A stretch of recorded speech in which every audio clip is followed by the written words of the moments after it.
Jake felt the floor beneath his feet vibrate with a low mechanical pulse that seemed to come from the deepest levels of the catacombs. The sound was nothing like the musical tones he had grown accustomed to hearing from void-born technology. This was harsh and grating, like metal grinding against stone, and it filled him with an instinctive dread that made his skin crawl. Zara was standing at the defense chamber's main console, her hands moving rapidly across controls that responded to her touch with flashing lights and cascading displays. Through their mental link, Jake could feel her growing anxiety as she accessed deeper levels of the catacombs' monitoring systems, searching for signs of the ancient enemy that had awakened in the darkness below. "It's moving faster than we anticipated," Zara reported, her usual calm demeanor cracking under the pressure. "The Harvester has already taken control of 3 major system nodes in the lower levels. If it reaches the central core, it will have access to everything we preserved here." Lyra moved to join her twin at the controls, and Jake watched as they worked together with the seamless coordination that came from sharing thoughts and memories for their entire lives. Where Zara focused on tactical information and defensive systems, Lyra dove into the historical records to understand exactly what they were facing. "The Harvester isn't just a weapon," Lyra explained to Jake as information flowed across the displays.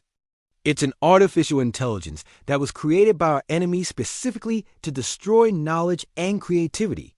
It doesn't kill people directly. Instead, it drains away everything that makes them who they are, leaving empty shells that can't think or create or dream." Jake felt a chill as he understood the implications. "So it doesn't just want to destroy your civilization. It wants to erase the very concept of your civilization. Make it so you never existed at all." "Exactly," Zara confirmed while she worked to seal off access routes to the most critical areas. "And now it's trying to finish what it started 3,000 years ago. But our ancestors built safeguards into these catacombs that the Harvester doesn't know about.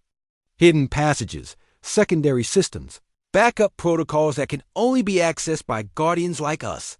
The floor shook again, more violently this time, and Jake could hear something that sounded like massive doors slamming shut in the distance. The twins exchanged a look of concern as their displays showed sections of the catacomb system going dark one by one, cut off from the main network as the Harvester systematically isolated and consumed each area. "We need to move now," Lyra said. "Urgently. The Harvester is trying to trap us in this section while it secures the core systems. If we wait much longer, we'll be cut off from the manual override controls." Jake grabbed his equipment pack and followed the twins as they left the defense chamber and headed down a corridor he hadn't seen before. The walls here were covered in symbols that pulsed with urgent orange light, and Jake could tell from the twins' tense expressions that they were entering a dangerous area of the catacombs. As they moved through the hidden passages, Jake began to understand why Zara and Lyra thought he might be able to help them stop the Harvester. The artificial intelligence had been programmed to counter every strategy that the logical, systematic void-born minds could devise. It could predict their moves, adapt to their tactics, and turn their own advanced technology against them. Jake's human mind worked differently, where the twins approached problems with careful analysis and established procedures. Jake's thoughts jumped around in ways that seemed random and chaotic. He made connections that didn't follow logical patterns, took risks that more rational beings would avoid, and refused to accept defeat even when victory seemed impossible. They reached a junction where 3 tunnels branched off in different directions, and Zara paused to consult a device that looked like a cross between a compass and a musical instrument. The readings it gave weren't encouraging, and Jake could see through their mental link that 2 of the 3 routes were already blocked by the Harvester's expanding influence. The remaining path leads to a maintenance shaft that connects directly to the core systems, Lyra explained. But the Harvester will expect us to use it. It's probably already setting traps along the route. Jake studied the sealed entrances to the blocked tunnels, his mind working in the unpredictable way that had served him well during his years as an explorer. What if we don't take the obvious route? What if we go through one of the blocked areas instead? Zara shook her head immediately. That's suicide, Jake. the Harvester has complete control over those sections. It would detect us the moment we entered and destroy us before we could react. But Jake was already thinking several steps ahead, his thoughts racing in patterns that the twins found difficult to follow even through their telepathic connection. The Harvester expects logical behavior. It's programmed to counter systematic strategies and careful planning. But what if we do something completely irrational instead? He pointed to the tunnel that their instruments showed was most heavily controlled by the enemy. That's where the Harvester least expects us to go because it's the most dangerous choice. And if we move fast enough and unpredictably enough, maybe we can get through before it can adapt to what we're doing.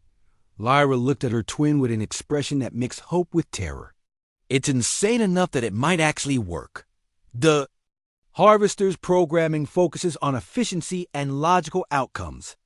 Human chaos might be something it literally cannot compute.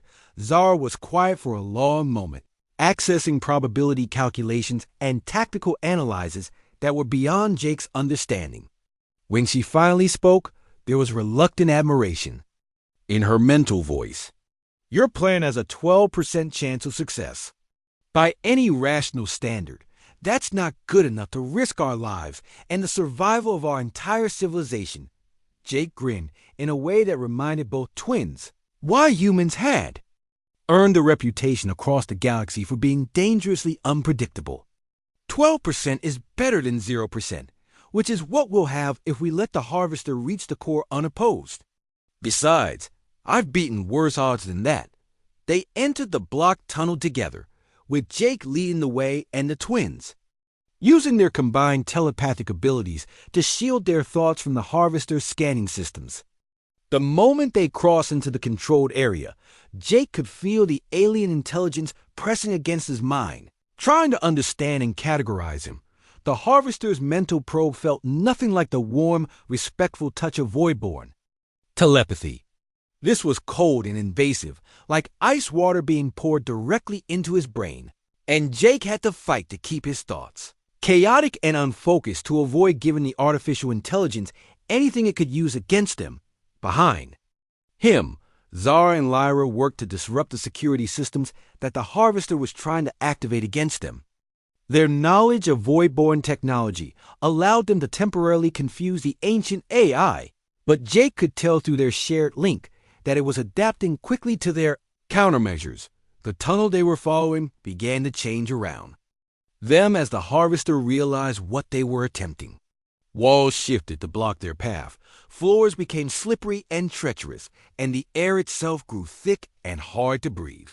But Jake kept pushing forward, making split-second decisions that had no logical basis, but somehow kept them moving toward their goal. When they reached the chamber where the Harvester had set up obvious traps designed to capture or kill intruders, Jake did something that shocked both twins and apparently confused the artificial intelligence as well. Instead of trying to avoid or disable the traps, he walked straight into them, trusting his human reflexes and intuition to keep him alive. The result was chaos. Beams of energy meant to paralyze him missed because he stumbled at exactly the right moment. Floors designed to collapse under his weight held just long enough for him to cross, because his unpredictable movement patterns distributed his weight in ways the Harvester hadn't calculated. This is working. Lyra's mental voice was filled with amazement. The Harvester is actually struggling to predict your movements. It's trying to run probability calculations on behavior patterns it was never programmed to understand, but their success came at a cost. Each section they passed through became more dangerous as the Harvester grew more desperate to stop them.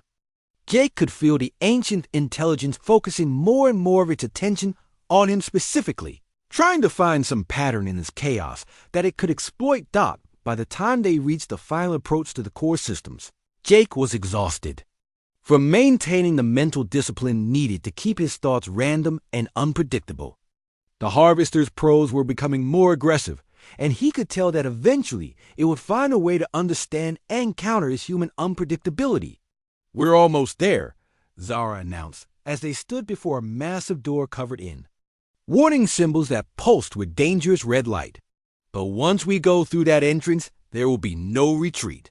The Harvester will throw everything it has at us to prevent us from reaching the manual override controls. Jake followed Zara and Lyra through corridors he had never seen before, watching in amazement as the walls responded to their presence in ways they never had for him. Symbols blazed to life at their approach, and hidden doorways opened with soft, musical tones that seemed to welcome the twins home after their long sleep. The technology around them was so advanced that it felt more like magic than science, seamlessly integrated into the living stone in ways that human engineers could barely. Imagine. Zara walked beside him, her thoughts occasionally brushing against his mind to share information about their surroundings. Through her telepathic communication, Jake learned that these catacombs weren't just a burial place or even a simple repository of knowledge. They were a complete preservation system designed to maintain the entire essence of void-born civilization, until the day when it could be safely reborn among the stars. Every chamber contains different aspects of our culture. Zara's mental voice was clear and precise in his head. Art, science, philosophy, technology, even the genetic patterns needed to restore our people. We built this place to ensure that nothing would be lost, no matter how long we had to wait. Lyra's thoughts were warmer when she joined the telepathic conversation. We were chosen as guardians because we could interface with all the systems, and because our minds were strong enough to maintain the connection during the long sleep. But we never expected to wake up to find a human exploring our sacred halls. As they walked, Jake noticed that the twins moved with perfect coordination, as if they shared not just thoughts, but some deeper connection that allowed them to anticipate each other's actions. When Zara reached out to activate a wall panel, Lyra was already moving toward the door that would open. When Lyra paused to examine something interesting, Zara automatically adjusted her pace to stay in sync. They entered a vast chamber that took Jake's breath away completely. The space was filled with floating platforms of crystalline material, each one containing what appeared to be three-dimensional recordings of void-born individuals going about their daily lives. Thousands of people moved through frozen moments of time, preserved in perfect detail for anyone who might come after them. These are memory crystals, Zara explained, as Jake stared in wonder at a platform showing a void-born family sharing a meal.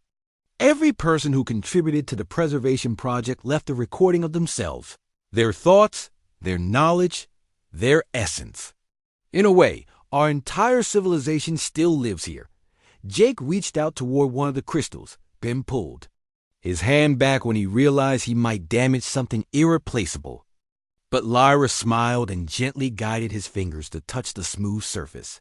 Immediately, Jake's mind was filled with the memories and personality of a void-born scientist who had lived 3,000 years ago. For a brief moment, Jake experienced life from an alien perspective, feeling the scientist's dedication to preserving knowledge and his hope that someday others would continue his work. The memories were so vivid that Jake could taste the alien food the scientist had eaten for breakfast and feel the warmth of Zarian Seven's sun on his skin from millennia in the past. Incredible, Jake whispered when the connection faded. It's like meeting someone who died thousands of years ago. This technology could revolutionize how we preserve and share knowledge across the galaxy. Zara's expression grew more serious as she led them deeper into the chamber. This is why we must be so careful about who we trust with our secrets. In the wrong hands, this technology could be used to steal memories, to manipulate minds, to control entire populations. We learned that lesson the hard way when our enemies first attacked us. They continued through several more chambers, each one revealing new wonders that challenged Jake's understanding of what was possible. He saw rooms where matter could be created from pure energy, laboratories where time itself could be slowed or accelerated, and libraries where information was stored in patterns of living light that adapted and grew based on who was accessing them. But what impressed Jake most was how the twins handled every discovery with reverence and care. Despite having access to technology that could make them the most powerful beings in the galaxy, they treated everything as a sacred trust rather than personal advantage. Their respect for their ancestors and their responsibility to their people was obvious in every action they took as they explored. Jake found himself sharing his own memories with the twins through their telepathic link. He showed them Earth, humanity's expansion to the stars, and the diverse civilizations that humans had encountered in their travels. Zara was fascinated by human scientific methods and their ability to adapt existing knowledge to solve new problems in unexpected ways. "Your people think differently than we do," Zara observed as they paused in a chamber filled with quantum processing devices. "We approach problems systematically, building on established knowledge in logical progressions. But humans seem to make intuitive leaps that skip over entire stages of development." Lyra was more interested in the emotional aspects of human civilization. Through Jake's memories, she experienced human art, music, and literature, marveling at the way humans use creativity to express complex feelings and ideas. "Your species has such intensity of emotion," she commented. "Even your conflicts arise from passion rather than cold calculation." Jake found himself defending humanity while also acknowledging their flaws. "We're not perfect. We make mistakes. We fight among ourselves. Sometimes we let fear or greed drive our decisions. But we also never give up. When we face impossible odds, we find ways to keep going that other species might consider irrational." Their conversation was interrupted when they entered a chamber that was clearly different from the others.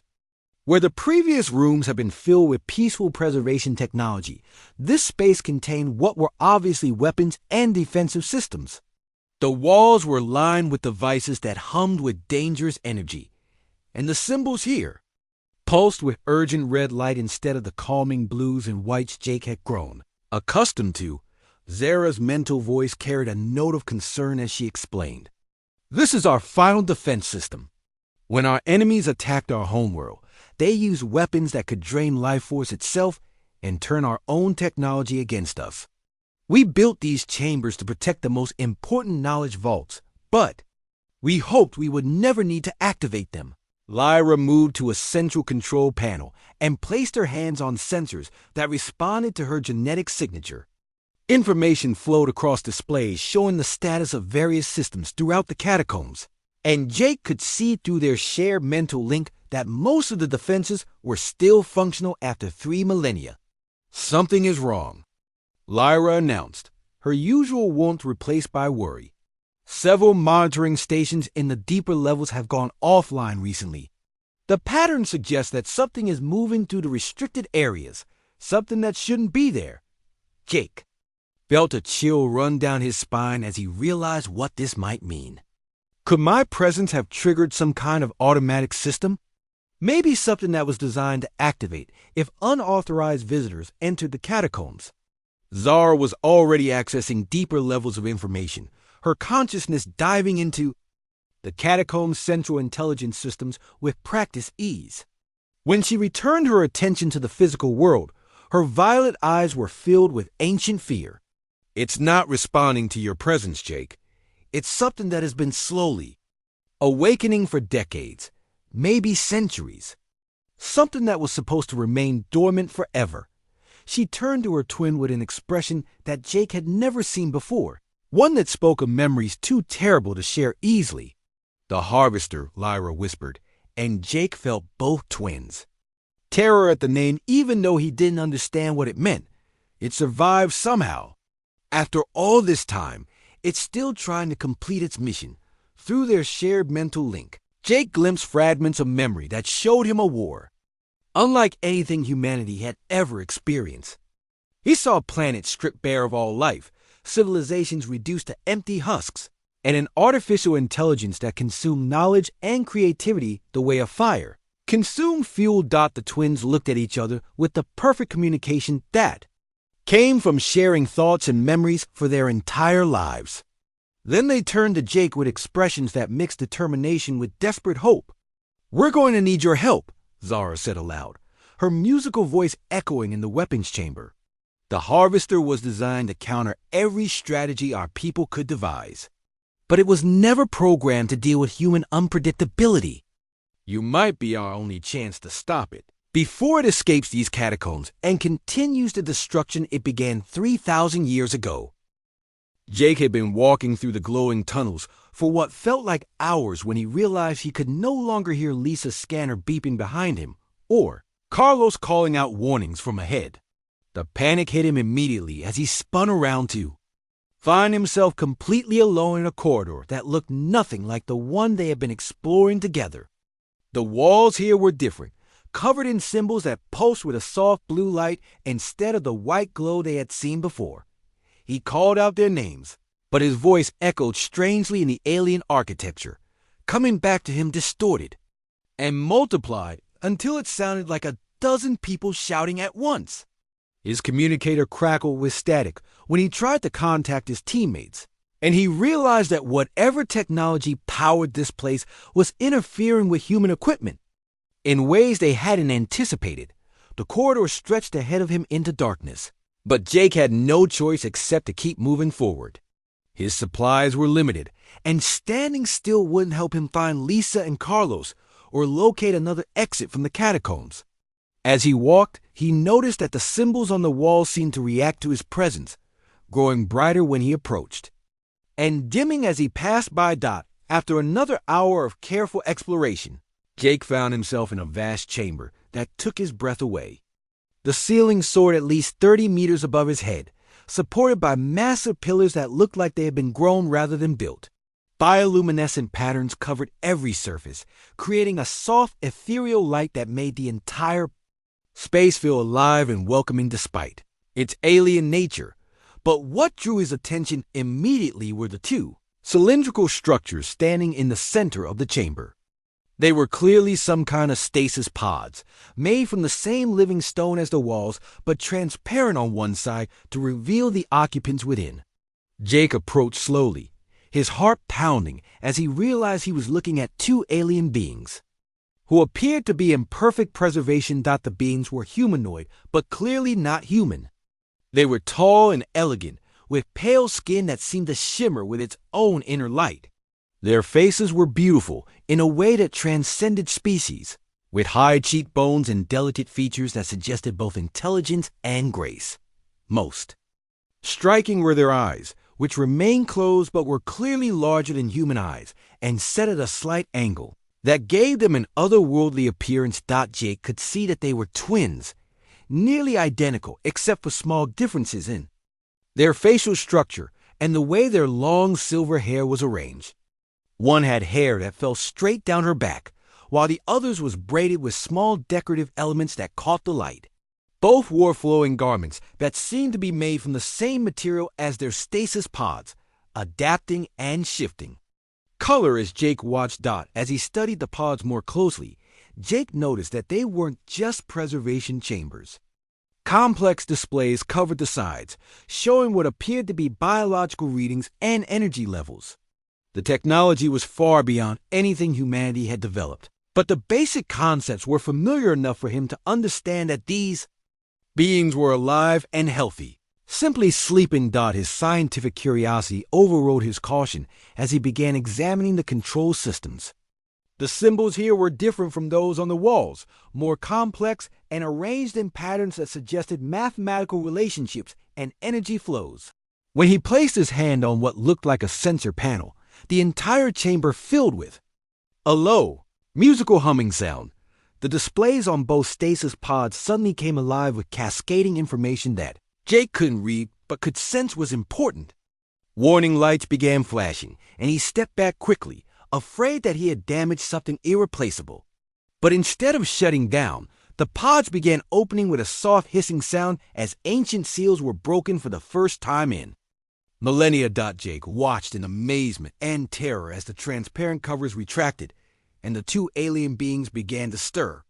Their movements were slow and graceful, like dancers awakening from a long dream. The one with straight hair opened her eyes first, revealing irises that were a deep violet color and seemed to contain swirling galaxies of light within them. She sat up carefully, her gaze immediately focusing on Jake with an intensity that made him feel like she was looking directly into his soul. When she spoke, her voice was musical and soft, but the words were in a language he had never heard before. The sounds were beautiful, but completely incomprehensible, filled with tones and harmonics that human vocal cords couldn't produce. The second being awakened moments later, her braided hair catching the chamber's light as she turned to look at her companion and then at Jake. She spoke in the same alien language, but her voice had a different quality, warmer and more emotional than her twin's analytical tone. Jake could tell they were discussing him, possibly trying to figure out what he was and where he had come from. When both beings stood up from their pods, Jake was struck by how tall they were. They had to be at least 2 meters in height, but their proportions were so perfect that they didn't seem awkward or imposing. They moved with fluid grace, as if gravity affected them differently than it affected humans, and their clothing seemed to flow around them like liquid light. The one with straight hair approached Jake first, stopping just outside of arm's reach and tilting her head in a gesture that was unmistakably curious. She spoke again, this time directing her words at him, and when he shook his head to indicate he didn't understand, she placed her hand against her chest and said what was clearly her name. "Zara," she said, her pronunciation careful and deliberate. Then she gestured to her companion and said Lyra, before pointing at Jake and raising her eyebrows in an obvious question. "Jake," he replied, touching his own chest the way she had. Jake Martinez. The sound of his human name in the alien chamber felt strange and out of place, but both beings repeated it carefully, their voices making his name sound like music. Zara stepped closer and reached out toward Jake's forehead, stopping when she saw him tense up. She spoke softly to Lyra, who nodded and approached from the other side. Jake realized they were asking for permission to touch him, and despite every survival instinct telling him to be careful, he found himself nodding yes when Zara's fingers touched his temples. Jake felt a strange tingling sensation that quickly spread through his entire body. It wasn't painful, but it was definitely alien, like someone was gently probing the edges of his thoughts. Images began forming in his mind, not his own memories, but theirs, showing him glimpses of a vast civilization among the stars and a terrible catastrophe that had destroyed their world. He saw fleets of ships fleeing a dying planet, watched as these catacombs were built as a repository for all their knowledge and culture. He witnessed the decision to place the survivors in stasis, waiting for a time when it would be safe to rebuild their civilization. Through their shared memories, Jake understood that Zara and Lyra were the last of their kind, guardians chosen to protect everything their people had been. When the mental connection faded, Jake found himself looking into Zara's violet eyes with a new understanding. She could communicate with him telepathically, sharing concepts and emotions that transcended language barriers. Through her thoughts, he learned that they called themselves the Voidborn, and they had been sleeping for over 3,000 years. Lyra's mental voice was different from her twins, warmer and more intuitive, where Zara was analytical and precise. Through their combined telepathic abilities, Jake began to understand that his arrival had triggered their awakening, and they were both fascinated and concerned by his presence in their sacred catacombs. They had never encountered humans before, but through his memories, they could see that his species had spread across the stars and developed their own advanced civilization. The twins were impressed by human adaptability and resourcefulness, but they were also wary of what his presence might mean for the safety of their ancient refuge. Jake Martinez wiped the sweat from his forehead as he stared at the massive stone entrance carved into the red cliff face of Zarian 7.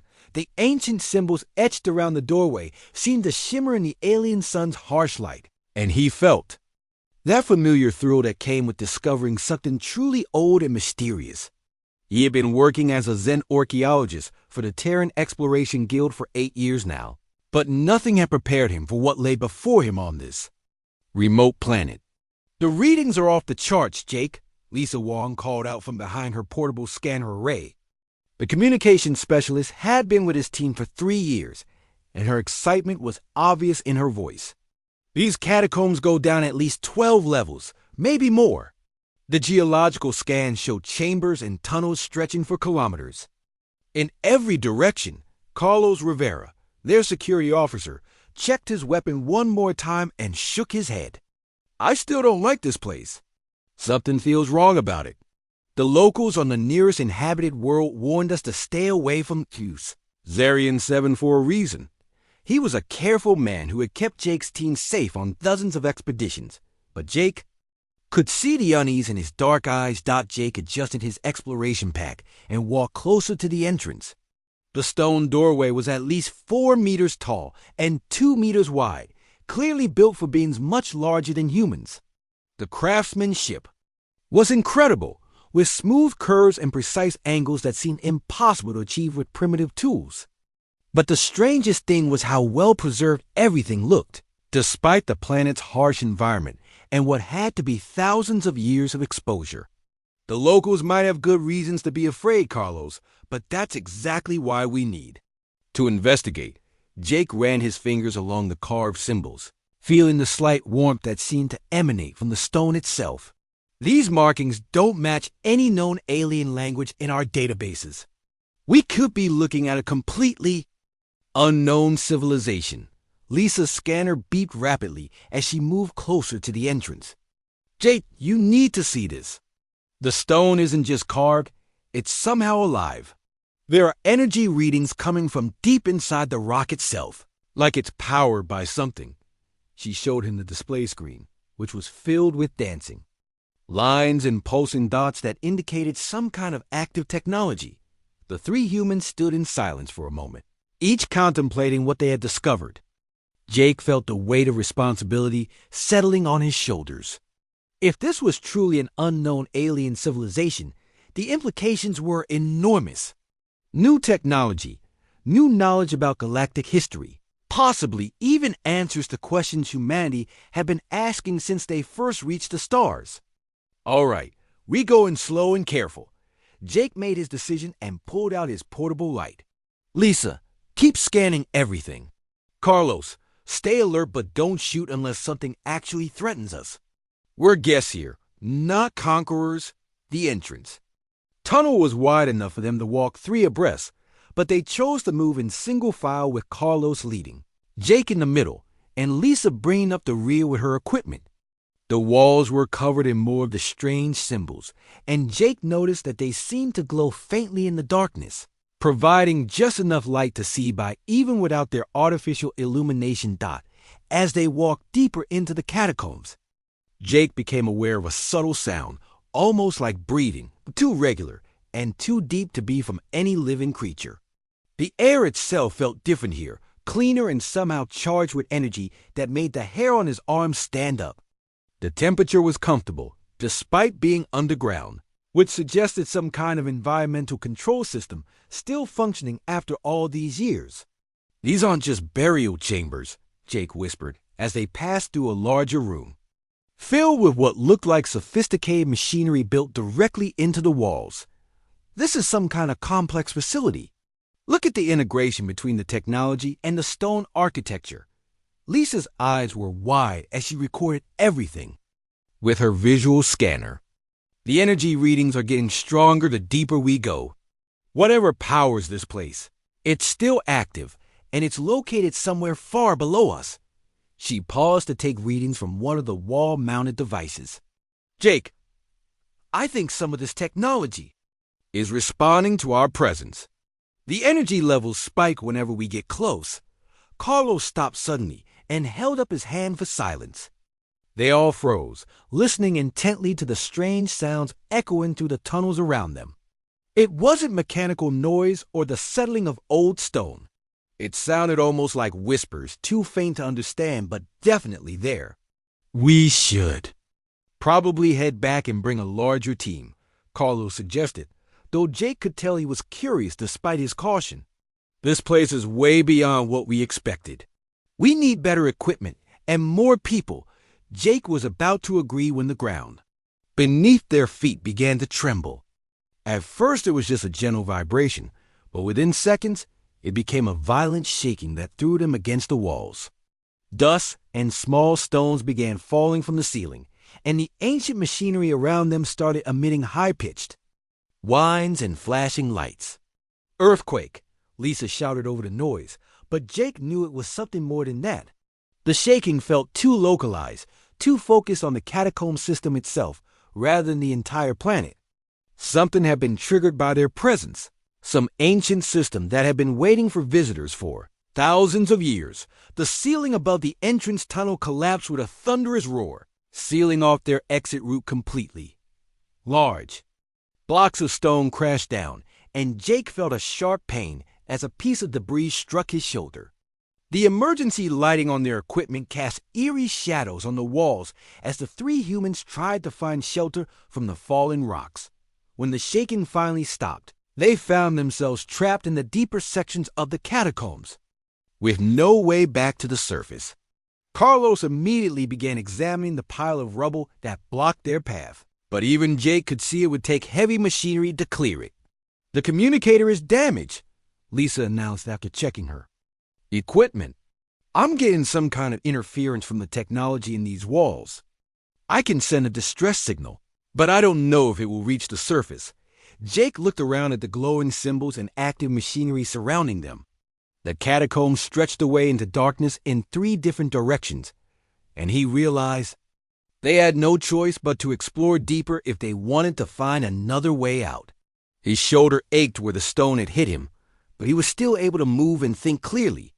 "We stick together and we keep moving," he decided, adjusting his pack and checking his supplies. There has to be another exit somewhere in this complex. Ancient civilizations always built multiple ways in and out of important facilities. Carlos nodded grimly while Lisa finished her equipment check. They all knew their situation was serious, but Jake felt a strange sense of excitement despite the danger. They were about to explore a completely unknown alien facility, possibly the first humans ever to set foot in these ancient halls. Whatever civilization had built this place had possessed technology far beyond anything humanity had encountered before. As they chose the widest tunnel and began walking deeper into the catacombs, Jake couldn't shake the feeling that they were being watched. The whispers seemed to follow them, and the glowing symbols on the walls pulsed in patterns that almost seemed like a form of communication. He had no idea that his decision to explore deeper would lead him to a discovery that would change not only his life, but the entire balance of power in the galaxy. The medical team worked quickly to stabilize both fighters while the crowd remained in stunned silence. Lisa refused treatment until she was sure Zexstar was receiving proper care. The fallen champion was barely conscious, but her vital signs were stable. Exhaustion and dehydration were her main problems, both easily treatable with rest and fluids. Arena security surrounded the medical area but seemed unsure of what to do next. This situation had never occurred before in the history of the gladiatorial games. The rules clearly stated that combat continued until one fighter could not continue, but they said nothing about what happened when the victor refused to execute. The loser commotion in the royal viewing box drew everyone's attention. An ancient Kavari wearing elaborate ceremonial armor was making his way down to the arena floor. Even from a distance, Lisa could see that this individual commanded respect from everyone around him. The crowd parted respectfully as he approached, and even the security forces stepped aside. "I am Lord Varthik, Grand Marshal of the Western Arena, Circuit and advisor to the Imperial Council," the old alien announced in perfect English. His voice carried the authority of someone used to being obeyed without question. "I have come to witness this unprecedented event with my own eyes." He walked over to where Zexstar was receiving medical treatment and knelt beside her. The champion tried to sit up when she recognized him, but he placed a gentle hand on her shoulder to keep her lying down. "Rest, brave warrior. You have brought no shame to our people today. You fought against an opponent unlike any we have encountered before, and you fought with the courage expected of a true Kavari champion." Zexstar's eyes filled with tears again. "But I lost, my lord. I was defeated by a creature I thought was prey. How can there be no shame in such failure?" Varthik stood and looked at Lisa with an expression that was difficult to read. "Because, my dear champion, I do not believe you were defeated by prey. I believe you were defeated by an apex predator that we simply did not recognize as such. He addressed Lisa directly, his black eyes studying her with newfound respect. Human female, you have done something today that will be remembered for generations. You have forced our entire species to reconsider what we thought we knew about strength and combat. Lisa was exhausted, but she stood straight and met his gaze. I only did what any Marine would do, sir. We adapt to the situation and we never give up. That is how we are trained. Marine, Varthik repeated, testing the unfamiliar word. Is that some kind of warrior caste among your people? In a way, yes. We are soldiers who serve on ships and fight in difficult environments.